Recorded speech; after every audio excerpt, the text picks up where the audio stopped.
feet, big fella.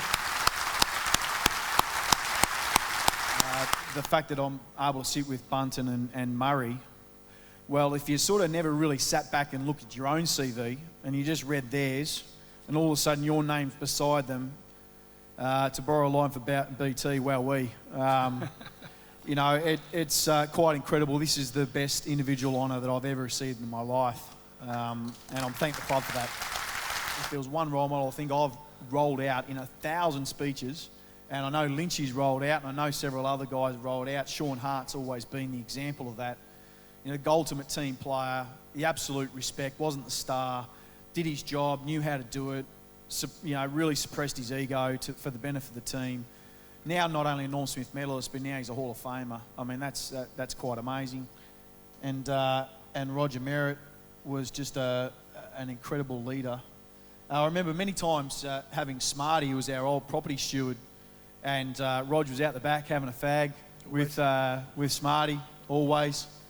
I remember walking one day going, Roger Merritt smokes. I can't believe this. He was just an amazing leader. Every single time I walked out on the football field, I was not scared, but I was on the edge.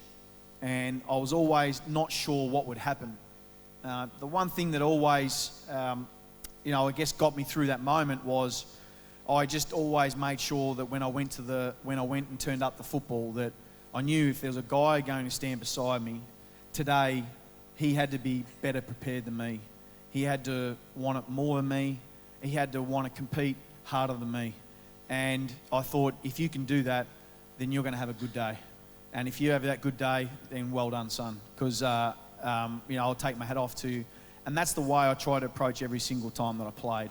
And because of that, I think that gave me confidence. Because, you know, I learnt from a long time ago, from a long way back, I had to be the most professional player. I learnt that off Wolsey. He challenged me on it.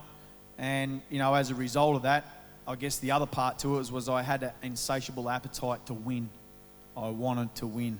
I was lucky to be able to walk out on the football field and perform, do what I do well, and I hope you got some entertainment out of that. I'm always taken aback by people who walk up to me and say that, you know, at 50, 55, you know, you're my idol, or really admire the way you go about it, the way you lead. That is just exceptionally humbling to me, because it's what I wanted to do all my life, and I got to do that, and to have people sharing that journey was, you know, quite amazing. So from the bottom of my heart, thank you very, very much for supporting me right to the very, very end. I love the club. No matter what happens, I'll always love the club. I'm sure I'll venture on to another club eventually, but it'll always stay true to me. So thank you once again. Most of you see these triumphs on the stages, and we see these highlights. Sorry to get all D&M here. See all these triumphs on the stage, but most of these guys that have stood up here are great because in their weakest moments, you know, it's what defined them. You know, they found something else and something special. And, you know, I've had that in my personal life, and my wife's had that in her personal life, and is a continued inspiration for me.